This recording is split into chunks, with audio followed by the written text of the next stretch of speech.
여러분, 전 본 말씀을 근거로 해서 불공평한 인생이라는 제목을 가지고 은혜를 나누고자 합니다. 여러분, 어떻게 세상이 공평하다고 생각하십니까? 먹는 거 가지고 말씀드리기 좀 그렇지만은, 어떤 사람은 너무 많이 먹어서 살과의 전쟁을 하고, 어떤 사람은 너무 못 먹어서 쌀과의 전쟁을 해요. 이것도 좀 불공평하죠. 그 북한 사람들 보시면은 어떤 사람은 피죽도 못 먹고, 이쪽 말하고, 심지어는 굶어 죽는데, 김정은이는요, 그렇게 몸에 좋은 걸 많이 먹어서 그냥 살이 그냥 쪘어요. 또 어떤 사람들은 사기를 치고도 아주 떵떵거리고 살고, 또 어떤 사람은 아주 성실하고 정직하게 일하며 사는데도 항상 쪼들리며 살아. 이것도 불공평한 일이죠. 또 이런 황당한 일도 있습니다. 자식만 차선을 잘 지키면 뭐합니까? 반대 차선이 와서 그냥 차가 들이받으면 그냥 끝장인 거죠. 이것도 억울하고 불공평한 거죠. 그나마 저희 세대는요, 그나마 축복을 많이 받은 세대예요. 6.25 때 얼마나 무고한 목숨이 희생됐습니까? 그냥 한강 땅에 지나가다가 다 죽어버렸잖아요. 또 우리말에 유전무죄, 무전유죄. 유전무죄, 무전유죄라는 말. 그거 뭡니까? 돈이 있으면 죄가 안 되고, 돈이 없으면 죄가 된다는 거죠. 참 황당하죠. 더 나아가서 유권무죄, 무권유죄라는 말도 있어요. 권력이 있으면 죄가 없는 거예요. 그때 권력이 없으면 없는 죄도 있게 되는 거예요. 이런 황당한 일들이 일어난다는 것입니다. 그래서요, 힘없고 백없는 일반 서민들은요, 100만 원만 훔쳐도 가차없이 그냥 처벌받지만은, 이 권력자들은요, 수백억, 수천억을 정말 해먹고도 멀쩡하게 살아요. 요즘 뭐 LH 사태가 심각하잖아요. 그 직업만 그랬겠습니까? 얼마나 많은 사람들이 연루가 됐겠어요. 그러니 그것을 보는 서민들은요, 그냥 자괴감이 드는 거예요. 자괴감. 이 얼마나 억울하고 불공평한 세상입니까? 그래서 오늘 16절에 전도자는 이렇게 탄식을 하고 있습니다. 내가 해안에서 보건대 재판하는 곳 거기에도 악이 있고, 정의를 해가는 곳 거기에도 악이 있다. 참 통탄한 일이지만은 틀린 말이 아닌 거죠. 분명히 죄가 있는데 누가 봐도 이것은 유죄인데 그냥 윗살에 한번 말하면 그냥 무죄 처리가 되는 거예요. 그리고 버젓이 죄를 지었어도 그냥 버티고 안 가는 거예요. 그냥 뭉개버리는 거예요. 그러니 세상에 공평할 리가 있겠느냐는 거죠. 그렇다고 해서 세상이 이렇게 불공평하다고 해서 신세 한탄만 하며 살아야 되겠느냐? 세상이 비록 그런다 할지라도 첫째, 우리는요, 하나님의 공의를 믿어야 될 줄로 믿습니다. 3장 17절에 이렇게 말합니다. 내가 내 마음속으로 이르기를 의인과 악인을 하나님이 심판하시리니 이는 모두 소망하는 일과 모든 행사에 때가 있습니다. 그렇게 성경은 말하고 있습니다. 때가 되면 하나님께 다 심판하시겠다는 거예요. 때문에 당장 내가 손해가 나도, 당장은 억울해도 우리는 여러분 선을 행하여야 될 줄로 믿습니다. 언젠가 도시 전역에서 불이 나간 사건이 있었어요. 근데 그 사이에 슈퍼에 물건이 다 없어져 버렸어요. 아무것도 안 보이니까 그냥 가져간 거예요. 잠깐만 불이 나가도 이 정도인데 여러분, 하나님 만약에 없다고 생각해 보세요. 아마 그냥 제멋대로일 거예요. 그래서 억울한 사람은 계속 억울하고, 손해보는 사람은 계속 손해보고. 그래 여러분, 하나님은 살아계시는 줄로 믿습니다. 당장 심판하지 않는다고 안 하시는 것이 아니라 뭐예요? 때를 기다리고 계십니다. 때를. 그러다가 때가 차면은 가차없이 그냥 손을 대시는 거죠. 손은 바로 하나님의 능력을 말하는 것입니다. 하나님이 그 손을 치시면 살아남을 자가 누가 있겠어요? 그러니까 하나님이 오래오래 참으시는 거예요. 오래오래 참으시는 거예요. 분명한 것은 하나님은 반드시 악인을 심판하신다는 것입니다. 이것을 우리는 공의라고 불러요. 공의. 그런데 세상에도 공의 비슷한 정의라는 게 있어요. 국가인권위원회라고 일종의 신문고 같은 것이 있는데요. 억울한 일을 당하면 국가가 친히 나서서 이것을 해결해주는 국가기관이에요. 아주 오래된 일인데 서울법대 그 최정기 교수라는 분이 있었어요. 근데 그분이 한 번은 독일로 유학을 갔다가 어떻게 돼서 북한에 한두 번 갔다 온 적이 있어. 근데 이것이 그 당시에 중앙정보부에 알려져 갖고 간첩으로 몰려서 고문을 받다가 그만 죽고 말았어요. 응? 실제로 간접 활동을 한 것도 아닌데 이게 얼마나 억울한 죽음입니까? 그래서 가족들이, 인권단체들이 그 진위를 밝혀달라고 30년간 투쟁했어요. 그래서 이 국가위원회가 만들어졌는데 여기에 재심을 요구한 결과 국가의 책임임을 인정하고 그 유족들에게 18억을 배상해 주었다고 합니다. 비록 때가 늦은 감이 있지만은 어느 정도의 문제가 해결됐습니다. 그렇다고 해서 죽은 사람이 살아나겠느냐? 죽은 사람만 억울하고 불쌍한 것입니다. 근데 요즘 국가인권위원회 보면 그러지도 않은 것 같아요. 요번 박원순 시장의 피해자, 피해 호소인이라고 2차 가해를 해서요, 했던 그 위원장이요, 많은 사람들 앞에 비난을 받고 있잖아요. 어쨌든 다시 인권위가 제 고시를 감당할 수 있게 되기를 바랍니다. 그리고 이재시 때 친일활동을 해서 땅을 받았는데 지금도 그 후손이 땅땅거리면서 정말 땅땅거리고 살고 있어요. 근데 나를 위해서 목숨을 바쳐 일한 애국지사의 후손들은 그냥 만주로, 연해주로, 그냥 상해로, 미국으로 도망다녔어요. 그러다 보니까 자식을 공부를 제대로 못 시켰어요. 대부분 보면 가난하게 살아요. 이것 또한 공평하지 못한 대표적인 케이스예요. 민족의 반역자는 떵떵거리며 살고 애국지사는 찢어지게 가난하게 살고 이게 너무나 불공평한 것입니다.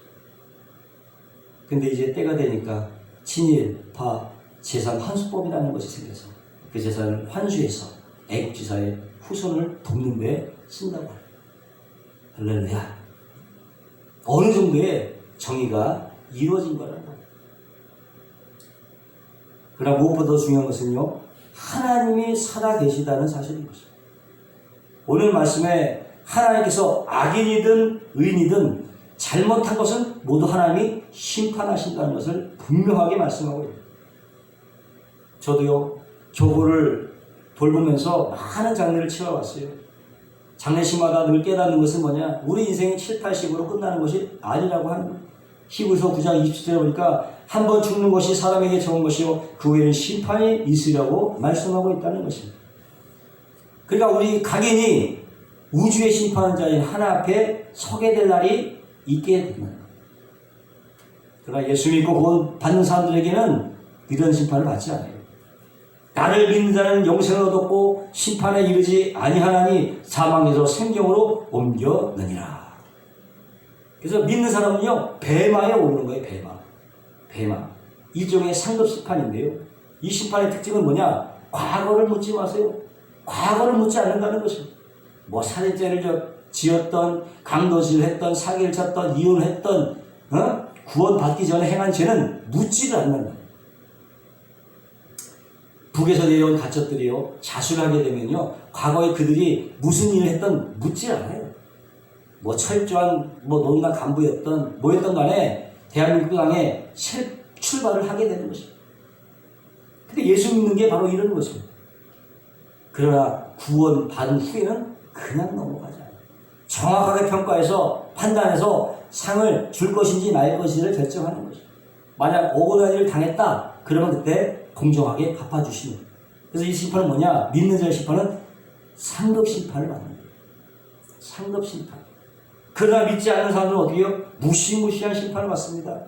일종의 백보자 심판이라고 하는데요, 자기 행위에 따라서 책에 기록된 대로 정확하게 처벌을 받습니다.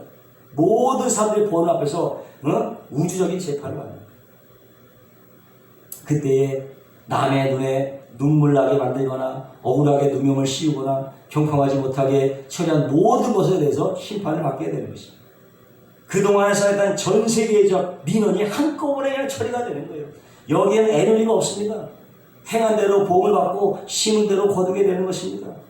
정말 무시무시한 심판입니다. 이 심판을 하나님이 하신다고 하는 것입니다. 그날의 모든 불공평은 공평으로 만들어 주실 것입니다. 그러므로 우리가 그날이 올 때까지는요, 억울한 일이 당하여도 직접 원수 갚지 말고 하나님께 맡기시기 바랍니다. 하나님께서 때가 되시면 반드시 갚아 주실 줄 믿습니다. 두 번째로 우리가 불공평한 일을 만나면요, 자신의 한계와 부족함을 바라봐야 됩니다. 3장 18절에 보니까 내가 내 마음속으로 이르기를 인생들의 일에 대하여 하나님이 그들을 시험하시더니 그들이 자기가 짐승과 다름이 없은 줄을 깨닫게 하려 하심이라 하였노라. 인생이 당한 일을 짐승도 당하느니 그들이 당한 일이 일반이라. 다 동일한 호흡이 있어서 짐승이 죽음같이 사람도 죽으니 사람이 짐승과 뛰어남이 없음은 모든 것이 헛되이다. 이 전도사 기자는요, 사람이 짐승보다 더 나에게 없다는 것입니다.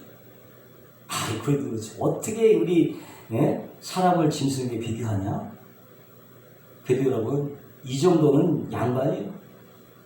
주변에 보면요, 짐승 맛도 못하는 사람들이 너무나 많은 거예요.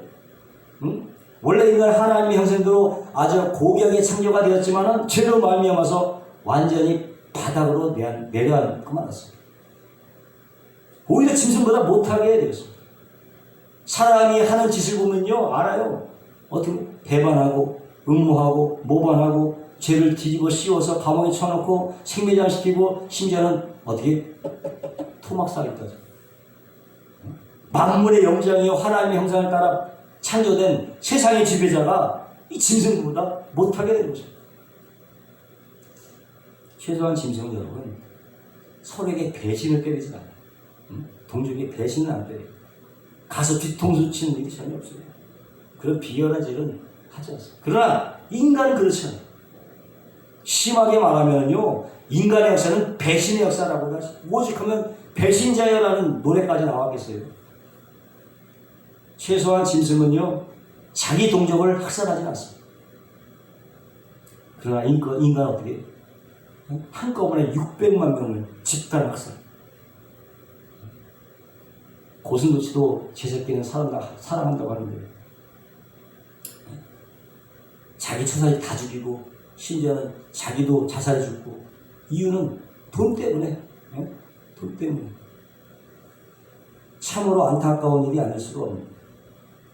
그런데 더 안타까운 것은 그렇게 타락했음에도 불구하고 타락했다는 사실조차 모르고 있다는 거예요. 지들이. 이제 봄이 좀 다가오는데 봄에 피는 목련꽃은 아름답지만요, 그게 땅에 떨어지면 그렇게 추할 수가 없는 것입니다. 사람도 마찬가지입니다. 하나님께 붙어있을 때는 참으로 아름답고 우아하지만 하나님께서 떨어지면 짐승만도 못하게 되는 것입니다. 그래서 불공평하다는 생각이 들 때 여러분 자신을 바라봐요. 자신을. 혹시 나 때문에 그런 거 아닌가? 근데 우리는 뭐가 잘못되면 다 그냥 남의 탓, 조상 탓을 다 돌리는 거예요. 요즘 살인 동기를 보면요, 뭐 특별한 이유가 없습니다. 그냥 홧김에 그냥 저질러 버리고, 사회가 자기를 이렇게 만들었다고 그러고, 부모가 그렇게 만들었다고 그러고, 자신의 잘못은 전혀 인정하지 않습니다. 부부 간의 문제도 그렇고, 국가 간의 문제도 그렇고. 여러분, 우리나라 경제가 어려운 게 미국 때문인가요? 아니면은 일본 때문인가요? 회사가 위기에 처하면 그것이 노조 때문입니까? 아니면 경영진 때문인가요? 이렇게 문제가 생길 때는요, 다 남의 탓이야. 내 탓이라고 하는 사람이 전혀 없어. 현 정부도 보면 집권 4년차가 지났는데 무슨 문제가 생기면 다 전 정부 탓을 올려요. 자신의 잘못은 전혀 인정하지 않습니다. 근데 이것이 우리의 본성이라고 하는 거예요. 저도 그렇고 여러분도 그렇고 우리 모두가 다 그래요. 화살을 남에게 돌리는 것입니다. 왜? 그냥 자신이 맞으면 아프니까 남에게 돌리는 거예요, 다. 그러나 하나님 뭐라고 말씀하십니까? 나 자신을 돌아보라고 하나님께서는 말씀하십니다. 남을 향해서 불평하지 말고 원망하지 말고 너 자신의 한계와 부족을 깨달아 알라고 말씀하시는 거예요. 그래, 내가 다 부족해서 생긴 문제다. 이러면요, 문제가 해결되기 시작합니다. 여러분, 사람과 사람 사이에 생기는 문제는요, 한쪽 어느 곳이 100% 책임 있는 경우가 그렇게 많지 않아요. 대개는 쌍방이 다 책임 있는 거예요. 쌍방 과실이에요. 응? 운전하다가도요, 가만히 있는 차를 들이받지 않고는 다 100% 과실이 없어요. 근데 인정하지 않으면 어떻게 해결되지 않는 거죠. 그러므로 여러 가지 삶의 문제가 다가오고 왜 이렇게 나에게 불평한가, 나에게만 불평한가 생각이 들 때는요, 여러분 자신의 한계와 부족을 돌아보시는 계기가 되시길 바랍니다. 세 번째로요, 현재 삶에 최선을 다해라. 22절에 보니까 그러므로 나는 사람이 자기 일에 즐거워하는 것보다 더 나은 것이 없음을 보았나니 이는 그것이 그의 몫이기 때문이라. 참, 전 이 말씀 너무 좋아요. 너무 좋아요. 사람이 자기 일에 즐거워하는 것보다 더 나은 것이 없다. 하나님은 그렇게 말씀하시는 거예요. 최선을 다하는 거죠. 자기가 하고 있는데 즐거워하면서 최선을 다하라. 그러면 불공평하다는 그게 생각할 건덕지가 없다는 거예요. 다 감사하고 만족하니까. 사람이 다 똑같으면 다 제약입니다. 그런데 감사하게도 60억 인구가 다 똑같은 사람이 한 사람도 없어요. 쌍둥이도 다 똑같지 않습니다. 외모도 잘 보면요, 다를 수 있습니다. 거기다가 키, 체중, 재능, 기질 다 달라요. 어디가 달라도 달라요. 하나님이 이렇게 사람을 각각 다양하게 만드셨습니다. 자기의 독특성을 잘 누리라는 것입니다. 그래서 음악 잘하는 사람이요, 컴퓨터 못한다고 불평하면 안 돼요. 자신이 잘하는 것을 누려야 되는 것입니다. 돈도 많고 미모도 있고 인기도 있고 좋은 집도 있는 사람이 IQ 150이 안 된다고 불평하면 됩니까? 가진 것만 잘 누리시기 바랍니다. 다 가지면요, 여러분, 여러 사람 열받아요. 다 가지고 있으면 여러 사람 열받아요. 얄미운 여자라는 그 우스갯소리가 있는데요. 한번 들어보세요. 10대의 얄미운 여자는 공부 잘하면서 얼굴까지 예쁜 여자. 20대 얄미운 여자는 결혼 전에 신나게 연애해놓고 좋은 집에 시집가는 여자. 30대 얄미운 여자는 돼지같이 아무리 먹어도 사람 빵울도 안 찌는 여자. 40대 얄미운 여자는 신나게 놀러다니고 먹으러 다녀도 자식들이 하나같이 공부를 잘해요. 그리고 50대 얄미운 여자는요, 아무리 골프를 쳐도 뭐 얼굴이 타지 않는다나? 전 잘 모르겠는데 그 여자. 60대 얄미운 여자는 남편이 죽은 후에 엄청난 유산을 물려받은 여자예요. 얄밉습니다, 여러분? 얄미움은 지는 거예요. 얄미움은 지는 거예요. 여하간에 이것저것 다 가지려 하면 남들에게 미움받기가 쉽습니다. 판토마임의 대가 찰리 채플린이 한참 그 얘기가 하늘을 찌를 때에 한 미모의 아주 매력적인 여자가 있는데 머리 좀 떨어지는 거예요. 근데 이 여자 배우가 찰리 채플린에게 만약 당신과 내가 결혼을 하게 되면 나의 외모와 당신의 지능을 닮은 아기가 나올 것 같으니까 우리 결혼하자, 이렇게 얘기했어요. 이 채플린이 펄쩍 뛰면서 절대 안 된다고. 왜 그러냐면 만약 당신이 나와 결혼하게 되면 나의 외모와 당신의 지능을 닮은 나이가 나이가 나올 거 아니? 나올 거니 안 된다. 참 재치 있는 대답 아니겠습니까?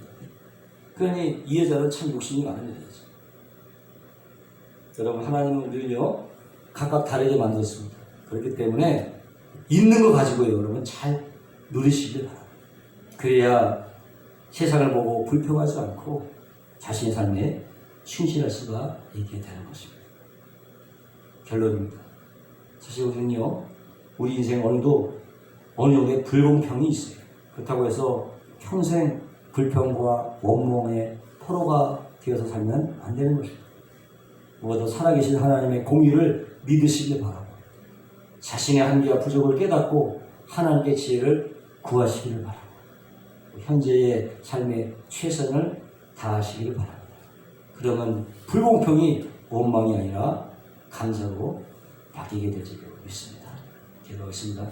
거룩하시고 영화로우신 하나님, 우리 인생을 둘러보면 모든 불공평한 것뿐입니다. 하지만 오늘 말씀처럼 우리가 불평과 원망의 포로로 살 것이 아니라 살아계신 하나님의 공의를 믿고 자신의 한계와 부족을 깨달으며 현재 삶에 최선을 다하는 삶을 살게 하여 주옵소서. 예수님의 이름으로 축복하고 기도하옵나이다. 아멘.